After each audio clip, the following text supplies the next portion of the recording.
తాకట్లో ఉన్న మీ బంగారాన్ని విడిపించి ఆ రోజు ఆన్లైన్ రేటుకి కొంటాం. Sharma gold company. అందరికీ నమస్కారం. నా పేరు మాధురి. మీరు చూస్తుంది సుమన్ టీవీ నెట్వర్క్. మనలో చాలా మందికి ఏ పని ప్రారంభించాలన్నా ఆ రోజు వారి యొక్క రాశి ఫలితాలు చూసుకుని దాని తగ్గట్టుగా కనుక మనం ప్రయత్నించి చూసామంటే అది సక్సెస్ అవుతుందని అందరూ నమ్ముతూ ఉంటారు.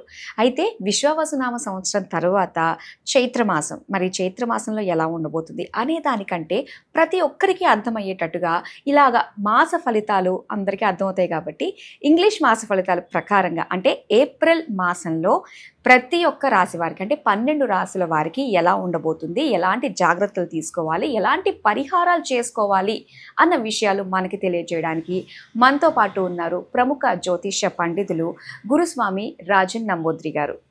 నమస్కారం గురుగారు. నమస్కారం అమ్మా. గురుగారు, ఇక ఈ ఏప్రిల్ మాసంలో కన్యా రాశి వారికి ఏ విధంగా ఉండబోతుందో తెలియజేస్తారా? తప్పకుండా అమ్మా. ముందుగా శ్రీ మహాగణపతి దేవతోభ్యో నమః. శ్రీ అందరూ కూడా బాగుండాలి, అందరూ కూడా బాగుండాలని కోరుతూ కన్యా రాశి వారికి విశేషమైన వంటి ఫలితాలు రావాలని చాలా వరకు కూడా మనం కోరుతూ ఉంటుంటాం. కన్యా రాశి వారికి వచ్చేసి 9 లాభము 7 నష్టం కనపడుతుంది. రాజపూజితము 6, అవమానం 3 ఇక్కడ మనకు కనపడుతూ ఉంటుంది. సో విశేషమైన వంటి ఫలితాల కోసం మనం ఎదురు చూడాలనుకున్న వారికి ఈ యొక్క షష్ఠ కూటమి ఉండడం వల్ల అన్ని రాశులపైన కొన్ని ప్రభావం పడుతుంది కాబట్టి కన్యా రాశి పైన కూడా చక్కగా కొన్ని ప్రభావం అనేది పడుతుంది కాబట్టి భయపడే విషయం లేదు, భయపడక తప్పదు. భయపడే విషయం లేదు కానీ భయపడడం తప్పదు. అటువంటి ప్రభావం కనపడుతుంది కాబట్టి మీరు చక్కగా విఘ్నేశ్వర స్వామి ఆరాధన చేయటం వల్ల చాలా విశేషమైన వంటి ఫలితం లభిస్తుంది. విఘ్నేశ్వర స్వామి ఆరాధన అంటే మరకత వినాయకుడు అంటుంటారు. మరకట వినాయకుడు విన్నారు కదా ఎక్కువ శాతం. ఆ మరకట వినాయకుడు బొట్టనేలకైనా పొడవైనది కాకుండా చిన్నగా సైజుకి తీసుకొచ్చి ఇంట్లో పెట్టుకోండి. ఒకవేళ మీ ఇంట్లో లేదంటే బజార్లో దొరుకుతుంది, మార్కెట్లో దొరుకుతుంది. చక్కగా మంచి ఎంబ్రాయిడ్ స్టోన్స్ ఉన్నవంటే మరకట వినాయకుడిని తీసుకొచ్చి సంవత్సరం పొడుగున మీరు పెట్టుకున్నా కూడా ఇబ్బంది లేదు. ఎప్పటికున్నా కూడా మీకు చాలా శ్రేష్టకరం ఎవరికి కన్యా రాశి వారికి.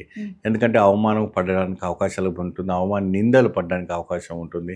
ఆరోగ్యపరంగా కూడా కొద్ది క్షీణ దోషం అనేది కనపడుతుంది. ఎందుకంటే షష్ఠకూటం ఉంది కాబట్టి క్షీణ దోషం అనేది కూడా కనపడుతుంది. కాబట్టి కొన్నింటి విషయాల్లో కొంచెం జాగ్రత్త వహించాల్సి వస్తుంది. అంటే ఇప్పుడు మీరు అన్నారు కదా మరకత గణపతి అని చెప్పేసి, మామూలుగా అంటే మరకతమని మరకత శివలింగం దొరుకుతూ ఉంటుంది. గణపతి అంటే ఆ రూపం కనిపిస్తుంది అంటారా? ఉంటుందమ్మా. తొండం ఉంటుంది, ఆ ప్రతిమ ఉంటుంది, చేతులు ఉంటాయి, స్వామివారి సింహాసనం పైన కూర్చున్నట్టుగా అన్ని విధానమైనవన్నీ కూడా ఉంటాయి. చక్కగా కనపడుతూ ఉంటుంది. అది తీసుకొచ్చి పెట్టేసి చక్కగా ఏం చేస్తారంటే ప్రతి బుధవారం రోజున స్వామివారికి చక్కగా పాలు, పెరుగు, తేనె, పంచామృతం, కొబ్బరి నీళ్ళతో అభిషేకం చేసి మంచిగా మరకత చేసుకుంటే చాలా అద్భుతమైన ఫలితం రావడానికి ఆస్కారం అనేది కన్యా రాశి వాళ్ళకి రావడానికి ఆస్కారం ఉంటుంది.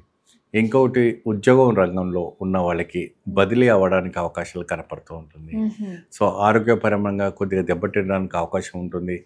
ఈ మధ్యకాలంలో మహిళలకు థైరాయిడ్ రావటం, సో ఇతర హెల్త్ ఇష్యూస్ రావటం, సో జలదోషం రావటం అటువంటివన్నీ కూడా కనపడుతున్నాయి. కాబట్టి ఆరోగ్యపరమైన దోషాలు తొలగించడానికి కూడా ఈ యొక్క మరకట గణపతి ఆరాధన చేయటం వల్ల చాలా అద్భుత ఫలితం రావడానికి ఆస్కారం కనపడుతుంది. అయితే ఈ ఆరాధన అన్నది ఎన్ని వారాల లేదంటే నెలల ఎన్ని సంఖ్యలో చేయాలంటే? వెరీ గుడ్, చాలా చక్కని ప్రశ్న వేశారు.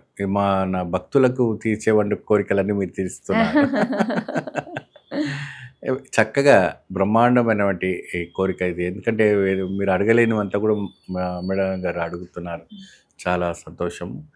ప్రతి బుధవారం అంటే 6 వారాలు ఈ ఏప్రిల్ మాసంలో చేసుకుంటే సరిపోతుంది. కానీ గణపతికి మీరు ఈ సంవత్సరం పొడుగున 2026 వరకు కూడా ప్రతి బుధవారం చేసుకుంటే చాలా మెరుగైన వంటి పరిస్థితి రావడానికి ఆస్కారం అనేది కనపడుతూ ఉంటుంది. అందులోనూ మనకి షష్ఠగ్రహ కూటమి ఎఫెక్ట్ కూడా ప్రతి ఒక్క రాశి పైన ఉంటుంది కాబట్టి కాస్త చేస్తే స్వామివారి యొక్క అనుగ్రహము ఎప్పుడు ఆ గణపతి అనుగ్రహం కంపల్సరీ ఆయన వాళ్ళ పైన ఉంటుంది అనేసి నేను కోరుతున్నాను. అలానే గురుగారు, మరి వీళ్ళు మంత్రజపం కానీ ఎలాంటి అంటే గుడికి వెళ్ళి దర్శించుకుంటే మంచిదంటారు? వీళ్ళు చక్కగా వినాయకుడి టెంపుల్కి వెళ్ళి స్వామివారికి చక్కగా ఉడుములు ఉండ్రాలు నైవేద్యం పెట్టడం బాగుంటుందమ్మా.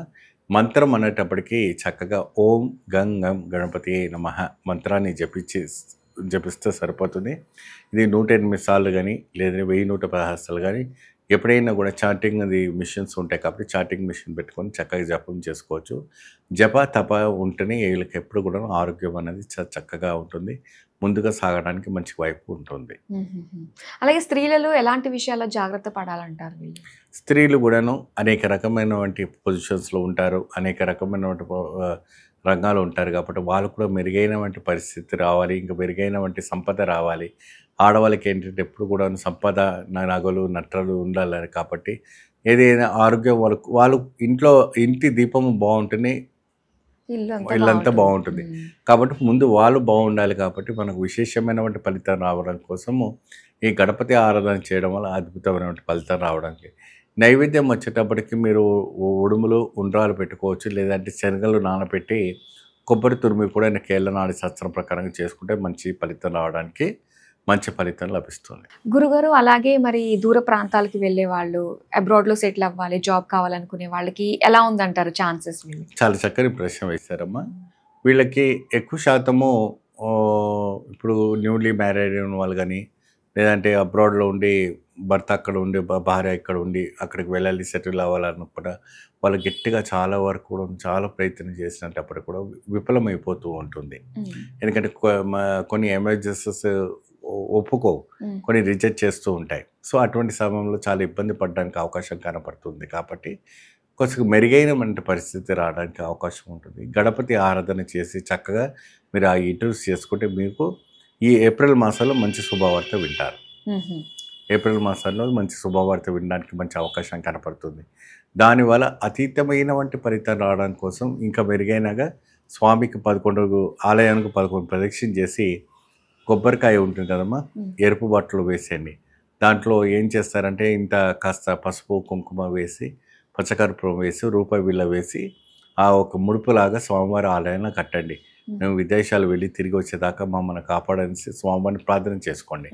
అలా చేసుకోవడం వల్ల కూడా అటువంటి ఒక వినాయకుడు తప్పకుండా ఒక ముడుపుని స్వీకరించి వాళ్ళ కార్యసిద్ధి చేయడానికి మంచి ఛాన్సెస్ రావడానికి ఆస్కారం కనపడుతూ ఉంటుంది. సో దాని గురించి విశ్వాన్ని దాటానికి అంటే మన ఇండియా నుంచి బయట విదేశాలకు వెళ్ళడానికి కూడా మంచి ప్రయత్నం చేసుకోవచ్చు. మామూలుగా అంటే ఎలాంటి పని ప్రారంభించినా కూడా గణపతికే మనం పూజ చేస్తూ ఉంటాము, విఘ్నాలు తొలగిపోవాలి. అయితే కన్యా రాశి వారు మీరు చెప్పినట్టుగా కనుక చేసుకున్నట్లయితే చాలా మంచి ఫలితాలు రాబోతున్నాయి. అవును మేడం. ఓకే గురువు గారు, చాలా చక్కటి విషయాలు మాకు తెలియజేసినందుకు ధన్యవాదాలు. నమస్తే.